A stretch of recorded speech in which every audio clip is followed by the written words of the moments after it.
Hello and welcome to HITC Sport. I guess that's what YouTubers have to do these days. I think it's fair to say Twitter and football don't really mix. There was the time channel favourite Julian Lescott tweeted a picture of his car after getting smashed 6-0 by Liverpool. That time Rio Ferdinand predicted he'd be worth £100 million in the current transfer market. Oh, ever so humble. And when Jamie Carragher took things with Danny Simpson way too far. But let's take a look at what happens to drive a footballer to delete his Twitter. I'm guessing some of these are pretty good. At least I hope they are. This is just a monumental waste of an afternoon. It's not even raining today. Joseph Manala looks old enough to have a mortgage, a divorce and 3 whiny kids. Look at those wrinkles. But apparently the Lazio midfielder was born in 1996. I mean, come on, that man must have come out of the womb doing sit-ups and scanning the room for the nearest razor. Apparently this man, and yes, I say man, who looks like he's made up of 60% protein, was 17 years old when this photo was taken. Let me show you some photos of some other 17-year-olds. Settle down, Adam.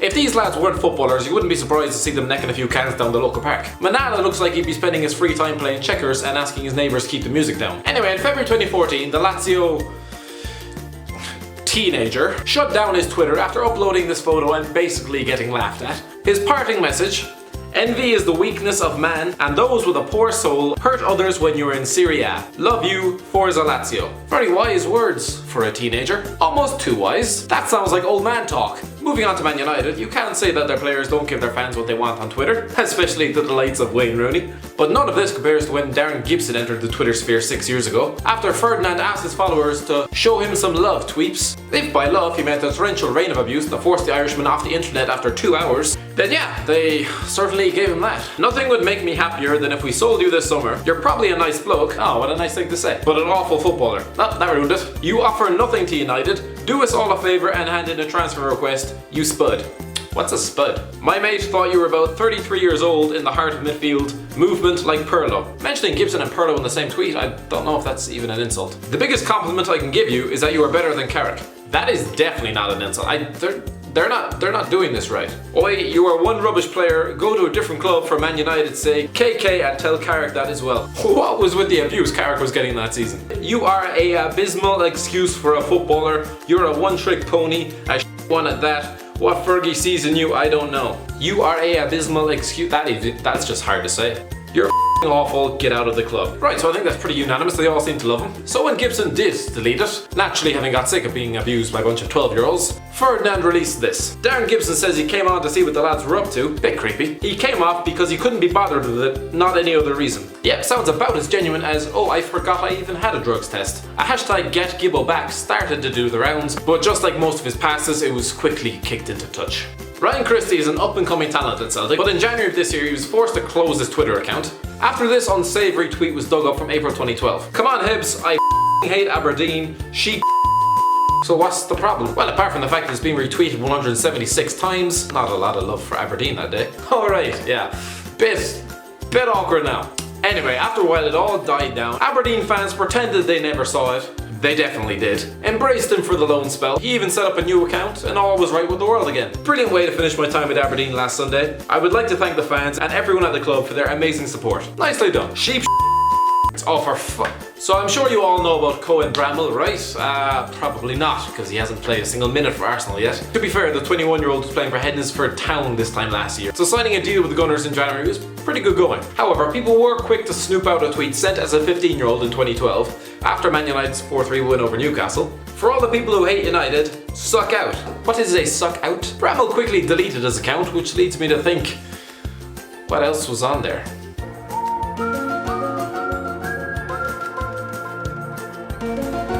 Remember when Tom Cleverley was hailed as an up-and-coming youngster for years? He was going to be England's next midfield general and was going to see out his days at Old Trafford. Well, he's 28 years old now and he's at Watford.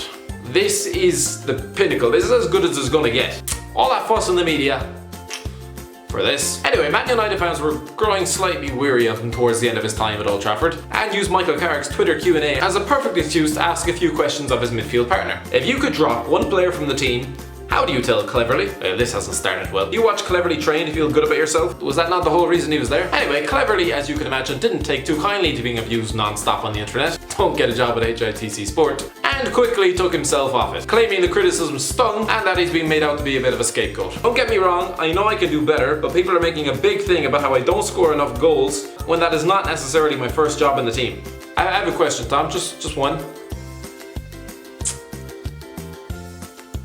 What is your job? And again, he could ask me the exact same question. I'm just spending my afternoon slating far more successful people. Anyway, did the United fans feel bad about forcing Cleverley into having to delete his social media? It's a pity we can't delete Cleverley. I'll take that as a no. Nothing like a bit of humility in football, eh? Good to see Michael Chopper, famous for his pants when presented with a chance to win the North East Derby for Sunderland, tweeting a picture of a bag full of £20 notes. Keep tweeting about me being in debt, haha love it, hashtag cash, hashtag skint, hashtag lol, hashtag lend me a fiver, hashtag overkill. Later that day, his Twitter account, along with any remaining shred of self-respect he may have had, completely disappeared. Things were so much easier when I earned £100 a week on WTS. Poor Jamie O'Hara, my heart really goes out to him. This man was being forced to kick a ball around for 30 grand a week when he posted this message. I mean, the struggle. You don't understand. Actually, no, I don't understand at all.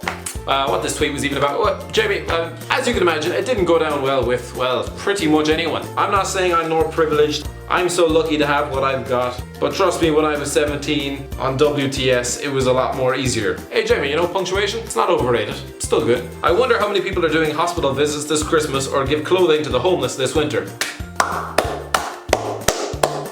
Yes! Hey everyone, come see how great I am. Tell everyone that I'm visiting a bunch of sick kids. Bring the paparazzi, because otherwise, what's the point? You know what my Facebook account is. No, I don't, but I'm sure it's filled with worldly insights. Thanks to my real fans on here, it's a shame that there's too many arseholes who'd love to see some. Keep that one quiet from the missus. You can send me a friend request. Oh, friend! Too many trolls on here with nothing nice to say. Sorry to people that actually like following me. Bit weird. Had a good think last night, and today is my last day on Twitter. I'll be starting a private Facebook account, and anyone who's a genuine fan, I can't be arsed reading any more of that, to be fair. But I think you get the gist. Rich man feels sorry for himself and complains about it on Twitter. But it's not just accounts that get deleted. Let's take a look at some tweets that have lasted even shorter than Frank de Boer's time in England. Best day out with the best sis in the world. Alright, so Everton's Twitter manager obviously forgot which account they were using. But why is Everton's Twitter manager 11 years old? Moving on, Brexit was and still is a hot topic in the UK. After the vote to leave, questions were asked as to what the ramifications would hold. And as we've been told since we were 4 years old, there are no stupid questions. Just wait. Now we are not in Europe, what's going to happen with the next Euros 2018? No, there are most definitely such things as a stupid question, Exhibit A. We'll just get a map out here, Jermaine Pennant. England hasn't just decided to swim away and form their own continent. You're good. Then again, this is a lad who'd forgotten he'd left his car parked in Spain for 3 months, so are we really that surprised? These 2018 to 2020, you all knew what meant World Cup popped in my head. Absolute minor. Adam, no! Alright, cheers for watching lads. If you enjoyed the video, give it a like, give it a share, and as always, I'll talk to you in a while.